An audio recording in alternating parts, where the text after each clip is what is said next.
নমস্কার বন্ধুরা, আমার চ্যানেল কুকিং টেল বাই সঞ্চিতাতে তোমাদের সকলকে জানাই স্বাগত। আমার চ্যানেলে নিত্য নতুন নানান রকম দেশি বিদেশি এবং বিভিন্ন প্রদেশের রান্নার রেসিপি পেতে এক্ষুনি চ্যানেলটি সাবস্ক্রাইব করো আর পাশে থাকা নোটিফিকেশন বেলটি প্রেস করে দিও।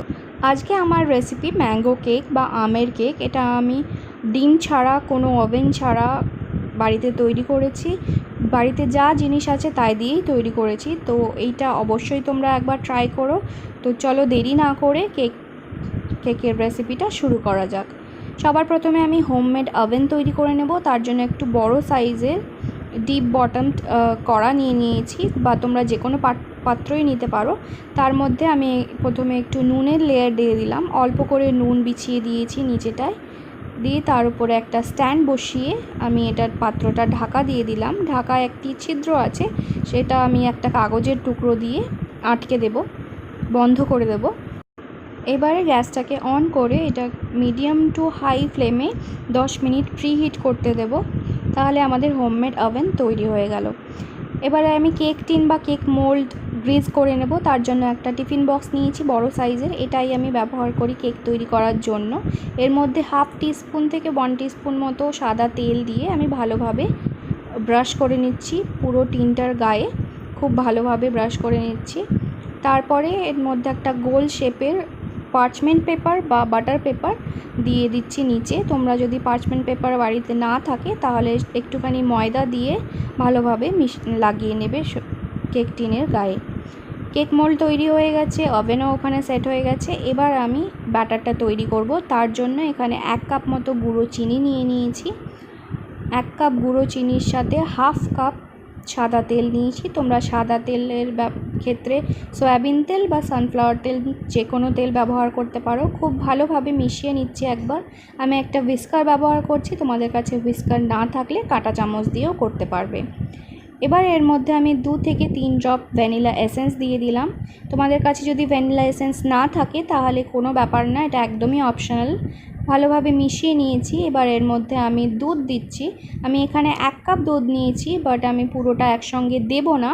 আমি প্রথমে 1/2 কাপ মতো দুধ দিয়ে ভালোভাবে ব্যাটারটা গুলে নিচ্ছি। একদম লিকুইডে একটা ব্যাটার হয়েছে। এবারে এর মধ্যে সমস্ত ড্রাই ইনগ্রিডিয়েন্টসগুলো দিয়ে দেব। তার জন্য আমি এখানে 1.5 কাপ ময়দা নিয়েছি, 1/2 টিস্পুন বেকিং পাউডার আর 1/4 টিস্পুন বেকিং সোডা নিয়েছি। ভালোভাবে মিক্স করে এটাকে আমি একটা বড় ছাঁকনিতে আগে ছেঁকে নিচ্ছি। তোমরা চাইলে আলাদা করে আগে ছেঁকে নিতে পারো, তারপরে ব্যাটারে মিক্স করতে পারো, বাট আমি ব্যাটারটার উপরেই এটাকে ছেঁকে নিয়েছি বা চেলে নিয়েছি, যাতে কোনো দলা তৈরি না হয়। এবারে আস্তে আস্তে কেক ব্যাটারটা মিক্সিং করব। তার জন্য প্রথমে স্পিডটা লো রাখতে হবে, তারপরে আস্তে আস্তে স্পিডটা বাড়াতে হবে। কেকের ব্যাটারটা একটুখানি টাইট মনে হচ্ছে, সেই জন্য আমি এখানে আরও কিছুটা দুধ অ্যাড করছি। আমি এখানে 2 টেবিল স্পুন মতো দুধ আরও অ্যাড করলাম, দিয়ে ভালোভাবে মিক্স করতে হবে। কেকের ব্যাটারটা যত বেশি ফাটাবে তত বেশি কেক স্পঞ্জি আর ফ্লাফি হবে। আর আমি এখানে ডিম ব্যবহার করিনি, সেই জন্য দুধটা দিয়েছি যাতে কেকটা ফ্লাফি হয়। আর তোমরা যদি নন ভেজিটেরিয়ান হও তাহলে ডিম অবশ্যই ব্যবহার করতে পারো, সেক্ষেত্রে 2টো ডিম ব্যবহার করবে। কেকের ব্যাটারের কনসিস্টেন্সি পারফেক্টলি চলে এসেছে। এবারে আমি এর মধ্যে 3 বড় চামচের মতো ম্যাঙ্গো পিউরি অ্যাড করলাম। ম্যাঙ্গো পিউরি কিভাবে তৈরি করেছি সেটা জানতে আই বাটনে ক্লিক করে আমার আম দইয়ের রেসিপিটা দেখো, ওখানে ম্যাঙ্গো পিউরি তৈরি করার ভিডিও দেওয়া আছে। কেকের ব্যাটারটা ভালোভাবে মিক্স করে নিয়েছি। হালকা একটা ইয়েলোইশ কালার এসছে ম্যাঙ্গো পিউরিটার জন্য। কেকের ব্যাটার একদম তৈরি হয়ে গেছে। এবার এটাকে বেক করার পালা। তার জন্য কেক মোল্ডের মধ্যে আমি ব্যাটারটা পুরো ঢেলে নিলাম। 2-3 বার ট্যাপ করে নেব, তার যাতে এয়ার বাবলসগুলো সব বেরিয়ে যায়। এবার ওভেনটা খুলে এর মধ্যে আমি কেক টিনটা রেখে ওভেন ঢাকা দিয়ে দেব। দিয়ে প্রথম 5 মিনিট হাই ফ্লেমে রাখতে হবে, তারপরে 25 থেকে 30 মিনিট একদম লো ফ্লেমে কেকটাকে বেক করতে হবে। ফিরে এলাম 25 মিনিট পরে, চেক করব যে কেকটা তৈরি হয়ে গেছে কিনা। একটা টুথপিক ব্যবহার করে কেকটাকে চেক করে নিতে হবে। টুথপিকে যদি কোনো ব্যাটার লেগে না থাকে তার মানে কেকটা হয়ে গেছে, আর যদি টুথপিকে ব্যাটার লেগে যায় তাহলে আবার ঢাকা দিয়ে 5 মিনিট রাখতে হবে। কিন্তু আমার কেক তৈরি হয়ে গেছে। আমি গ্যাস অফ করে এটাকে এবার ঠান্ডা হতে দিয়েছি। ঠান্ডা হওয়ার পরে আমি কেকটাকে ডিমোল্ড করে নিচ্ছি। কেকটা খুবই স্পঞ্জি আর খুবই সফট হয়েছে। আমি কেকটা একটুখানি ডেকোরেট করব, সেই জন্য ওপরের একটুখানি পার্ট আমি কেটে নিলাম। দিয়ে এর উপরে আমি একটু ম্যাঙ্গো পিউরি যেটা ছিল সেটা দিয়ে কেকটাকে ডেকোরেট করছি। এখানে আমি কোনো ক্রিম ইউজ করছি না, সেই জন্য ম্যাঙ্গো পিউরিটা দিয়ে একটু ডেকোরেট করার চেষ্টা করছি।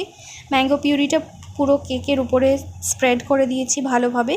এরপরে একটুখানি ক্যাডবেরি গ্রেট করে নিয়েছিলাম, সেই ক্যাডবেরি গ্রেট করে সাইডগুলো ডেকোরেট করছি, আর মাঝখানে একটা ক্যাডবেরির টুকরো আর কিছু কাজুর টুকরো দিয়ে ডেকোরেট করেছি। খুবই সিম্পলভাবে কেকটা ডেকোরেট করেছি, তোমরা চাইলে নাও করতে পারো। এমনিতেই কেকটা খুবই টেস্টি আর খুবই ডিলিশিয়াস। একদম তৈরি হয়ে গেছে বাড়িতে ঘরোয়া ডিম ছাড়া, কোনো ক্রিম, কোনো কনডেন্স মিল্ক, কোনো দই, কোনো রকম কোনো ওভেন ছাড়া ম্যাঙ্গো কেক। খুবই ইজি তৈরি করতে আর খুবই সুস্বাদু হয়। মানে বাড়িতে না তৈরি করলে তোমরা বুঝতে পারবে না যে ঘরোয়া এই সামান্য কিছু জিনিস দিয়ে এত সুন্দর একটা কেক তৈরি করা যায়। তো অবশ্যই এটা ট্রাই করো, আর ট্রাই করে আমাকে জানিও যে কেমন লাগলো তোমাদের রেসিপি। কমেন্টে আমাকে জানাতে পারো, আর ছবিও পাঠাতে পারো ইনস্টাগ্রাম কিংবা ফেসবুক পেজে, লিঙ্ক ডেসক্রিপশানে দেওয়া আছে। আমার রেসিপি যদি ভালো লাগে তাহলে লাইক করো, শেয়ার করো আর কমেন্ট করো, আর আমার চ্যানেলটিকে সাবস্ক্রাইব করো। ধন্যবাদ।